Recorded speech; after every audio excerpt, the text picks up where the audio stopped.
Fala pessoal, tudo bem? Eu sou o João, capitão amador. Nós somos do canal Elite Náutica. E hoje, pessoal, eu vou mostrar para vocês aqui capítulo 4 do livro PNA, tá? Wave Making Resistance, resistência de ondas, tá? Eu vou ser o mais simples, claro e objetivo possível para vocês. Esse material tá muito top. Peço somente que deixem um like e compartilhe o vídeo aí para ajudar outras pessoas, beleza? Vamos lá. Pessoal, vou começar com uma questão aqui top. Então assim, pausa o vídeo, eu vou dar continuidade, tá, na matéria. Então pausa o vídeo, eu vou fazer a apresentação da matéria. A gente vai retornar logo mais para essa questão aqui, tranquilo? Então pausa, dá uma olhadinha na questão, solta o vídeo e a gente vai dar continuidade para vocês entenderem a matéria. Bom, vamos lá. Wave Making Resistance, o que a gente precisa saber? A pressão, a resistência das ondas, ela é em razão da pressão, tá? Então ela é perpendicular, primeira coisa, ela é perpendicular. Só para relembrar, a de atrito ela é tangencial e viscosa, tá? A das ondas elas são perpendiculares, tá? O primeiro ponto aí que a gente precisa observar. Aqui, pessoal, eu coloquei aqui, ó, onde está vendo? Está escrito Wave Crest. Esse Wave Crest, pessoal, é crista da onda. Onde está escrito Wave Throw, é cavado da onda. Aí eu puxei uma seta aqui em direção à tabela aqui vermelha, onde está em vermelho, são as ondas divergentes, que é onde está esse pontilhadinho. Esse pontilhadinho, as ondas divergentes, o que você precisa saber, pessoal? Que a velocidade é menor que o navio, ponto. O que está em amarelo, que é essa linha, são as ondas transversais. O que você precisa saber?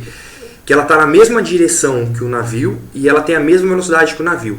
O que ocorre, pessoal? A gente tem que observar que as ondas, relativamente ao navio, elas estão paradas. Tá? Elas estão paradas. Elas estão na mesma velocidade do navio, no caso das transversais, só que assim, como posso dizer assim, elas estão junto com o navio. Tá? Conforme o navio se movimenta, ela está junto com o navio, beleza? Fixa isso daí. E as ondas divergentes têm a velocidade menor, beleza? Aí, pessoal, o encontro de uma onda divergente com uma onda transversal, o encontro das cristas, que ocorre quando se chama cusp, tá? E esse é o ponto mais alto aí, beleza? Do sistema. Vamos avançar. Aí, pessoal, eu coloquei aqui, sistema transversal. As ondas do sistema transversais sempre vão viajar na mesma direção e na mesma velocidade do navio. O comprimento de uma onda será o comprimento apropriado às ondas livres que viajam na superfície daquela velocidade do navio. Aí a fórmula, né? L2πv² dividido sobre g, que é da onda transversal. Ah, só um detalhe, eu vou voltar aqui.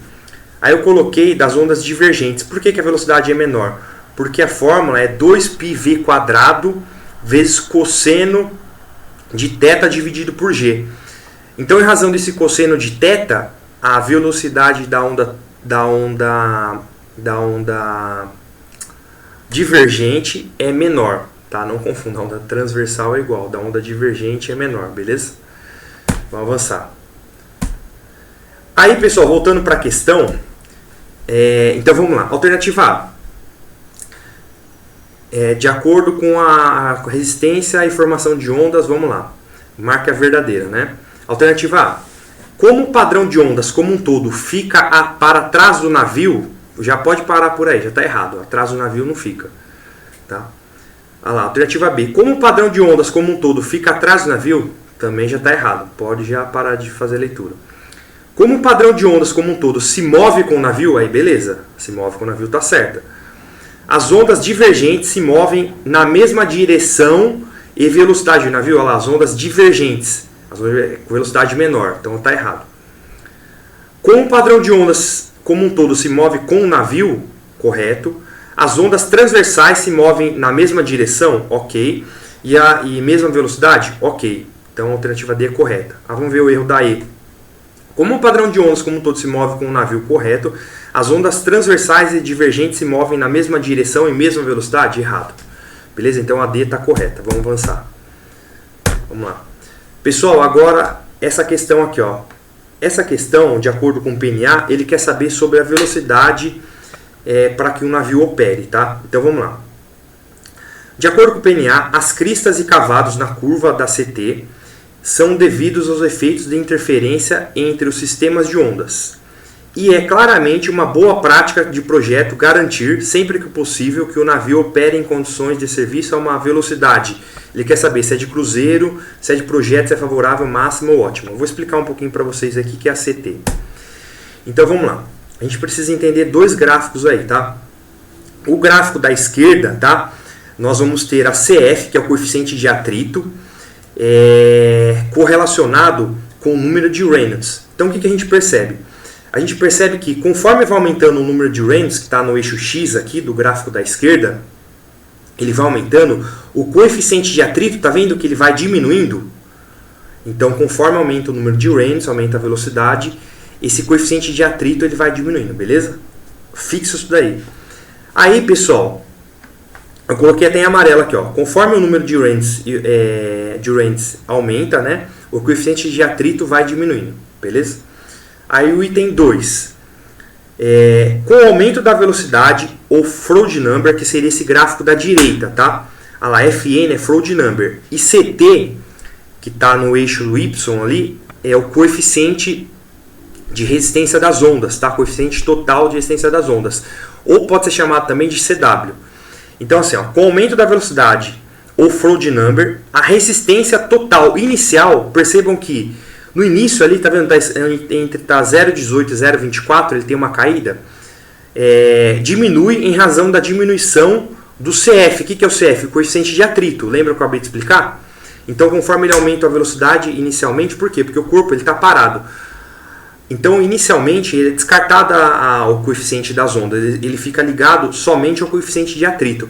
Como o coeficiente de atrito ele vai diminuindo, então, o coeficiente das ondas aqui, o coeficiente total, ele também diminui.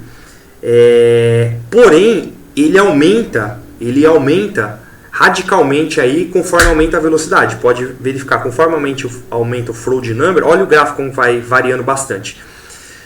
Porém, chega só um detalhe, né? Ele chega em alguma parte aqui que ele tem uma caída. Eu vou explicar por que acontece essa caída. Eu coloquei aqui, ó, no item 3 que está em azul. Porém, a RT, tá? Que é a resistência total, aumenta, pois a velocidade está ao quadrado. Beleza, isso daqui é a fórmula Bombril, tá? Eu vou explicar por que a resistência total ela aumenta, embora uma parte aqui, tá vendo? Da CT, que é o coeficiente das ondas, ela diminui aqui, ó. Pode olhar entre 0,34, que está no máximo, a 0,36 ali, que está no baixio. Por que ele aumenta? Porque tem essa variação, essa oscilação, porque acontece a interação. Eu coloquei até aqui o item 4. Observar que a CT, coeficiente de ondas, diminui em certos pontos, porque ocorre a interação, ramps e hollows. O que são ramps? Ramps é quando ocorre a interação das duas cristas, tá? Então ele tem um aumento. E quando tem a interação entre uma crista e um cavado, ele tem uma diminuição da resistência das ondas, por isso que ele varia. Porém, a resistência total ela sempre vai aumentar. Por quê? Porque ela está ligada à velocidade ao quadrado, beleza? Então a resistência total ela vai continuar aumentando. Vamos lá, avançar. Aí, pessoal, esse gráfico aqui, o que a gente tem que interpretar? Esse aqui que é o gráfico de Egbert. Aqui, do lado direito aqui do gráfico, é a proa. E do lado esquerdo é a popa, falando a grosso modo. Essas linhas tracejadas, tá? E a linha reta aqui, essa linha mesmo, tem a tracejada e tem essa linha completa. O que a gente tem que observar? No eixo X, tá vendo a parte superior? Quer dizer que ela é positiva. Porém, positiva para a proa indica uma resistência. Eu coloquei em vermelho aqui. Positiva para a popa indica uma diminuição da resistência. Isso é bom, tá? Então, para a popa é uma diminuição da resistência. Para a proa é negativo, beleza? Agora, a parte de baixo aqui do eixo X é a parte negativa. Ou seja, para a proa, a parte negativa é bom, porque é menos resistência. E para a popa, a parte negativa é ruim, porque tem mais resistência, beleza? E aí, esse estudo, ele é justamente para chegar na questão que eu falei para vocês. Tá? Então, eu coloquei a observação aqui. Ó. O navio, no projeto, deve, quando em serviço, navegar em uma velocidade favorável. Então grava isso daí, a velocidade é favorável, beleza? Então voltando lá à questão, ó, as crissas e cavados, olha lá, de acordo com o PNA, as crissas e cavados na curva da CT, que seria o coeficiente total das ondas, né, das ondas de resistência, são devido aos efeitos de interferência entre os sistemas de ondas. E é claramente uma boa prática de projeto garantir, sempre que possível, que o navio opere em condições de serviço a uma velocidade favorável, beleza? Vamos lá, avançar. Aqui, pessoal, essa questão aqui. Essa questão também, pessoal, é bom para a gente rever alguns conceitos aí, tá? Eu já falei para vocês sobre o fluxo laminar e o fluxo turbulento, né? E eu me lembro que eu pedi para vocês relacionarem com o número de Reynolds, lembra? Aí, vamos lá, para a gente responder essa questão aqui. Vamos lá. O número de Reynolds, pessoal, lembra que eu falei que corresponde a uma transição da laminar para o turbulento? E é chamado número de Reynolds crítico, ou número de Reynolds de transição. Ele é adimensional. Então, lembra da frase lá? Como que era a frase? Hey, pode vir dar para mim. Então, Reynolds é igual a ρ, que é a densidade do fluido, vezes a velocidade, vezes d, que é a distância, dividido por μ, que é o coeficiente da viscosidade cinemática, tá? Dinâmica, que é o μ de dinâmica. Ou substituindo, né, o μ pelo Ni, né, VD sobre Ni. Então, pessoal, o que a gente tem que saber disso daqui? Que primeiro, o número de Reynolds é essa transição, tá, ligado do laminar para o turbulento, e que aqui, pessoal, nós temos duas linhas. A primeira linha, tá vendo ali, chamada mais embaixo, é chamada de Blau's Line. Ela tá ligado ao coeficiente laminar. Em cima, essa linha de Prandtl, Van Karman aqui, ela tá ligado ao coeficiente turbulento. Tá vendo essa tracejada? É a linha de transição. Aí o que acontece? Percebam que embaixo no eixo X, tá vendo que você está aumentando ali no laminar, no fluxo laminar, o número de Reynolds ele é baixo. Aí conforme vai aumentando, vai fazer essa transição, tá vendo? Tem um período de transição. E já no turbulento, ele é mais alto, ou seja, o número de Reynolds no fluxo turbulento ele é mais alto. Então, voltando para a gente analisar a questão, tá? Vamos lá. Olha lá. Os pequenos valores de Reynolds e sem agitação no escoamento, a resistência de uma placa lisa segue perto a Blau's Line. O fluxo no Blau's, que eu acabei de falar, é laminar. E sua equação, vemos que a resistência varia com V elevado a 1,5 e que coeficiente, o CF, que é coeficiente de atrito, o que acontece? Diminui. O coeficiente de atrito diminui com o número de Reynolds. Por quê? Aqui, pessoal, ó. Tá vendo Blau's? Tá vendo aqui o CF, tá vendo, ó? A linha não está diminuindo, tá aumentando o número de Reynolds e o coeficiente de atrito ele tá diminuindo, tá vendo? Conforme tá passando aqui, ó, aumentando o número de Reynolds, beleza? Então, alternativa correta, alternativa D. Eu coloquei aqui para lembrar, tá?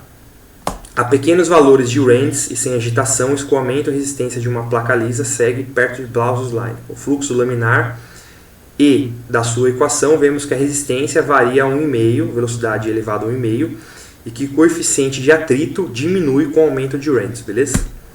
Vamos lá. Aí, pessoal, o que eu coloquei aqui, ó? Com que potência a velocidade varia a resistência friccional em um fluxo turbulento de acordo com as equações de Prandtl e Van Karman. Aí, pessoal, aqui, ó, Essa daqui é a linha de Prandtl-Van Karman, tá? Aqui, pessoal, Prandtl-Van Karman, a gente tem que memorizar que esse slide aqui, ó. Quando nós estamos no laminar, tá? A velocidade é elevada a 1,5, como está na questão aqui, ó. Olha lá. Varia com a velocidade elevada a 1,5. Quando está no turbulento, ele vai mudar para 1,8. Beleza, pessoal? Então, olha lá. O fluxo turbulento, o coeficiente de atrito é bem maior do que para o fluxo laminar. A resistência varia a uma maior potência da velocidade. Olha lá. Velocidade elevada a 1,8. De acordo com as equações de Prandtl-Van Karman. Aí, o coeficiente diminui com o aumento de Rentz. Então, o coeficiente de atrito também diminui, beleza? Bom, vamos lá, avançar. Então, 1,8. Tem que memorizar. É isso aí, pessoal. Encerramos a aula de hoje. Espero ter ajudado vocês aí a memorizarem esses conceitos. PNA não é fácil, tá? Tem que ficar lendo, relendo, vendo, revendo, e é isso aí. A gente está junto no mesmo barco aí. Muito obrigado, deixem o like e até a próxima. Valeu!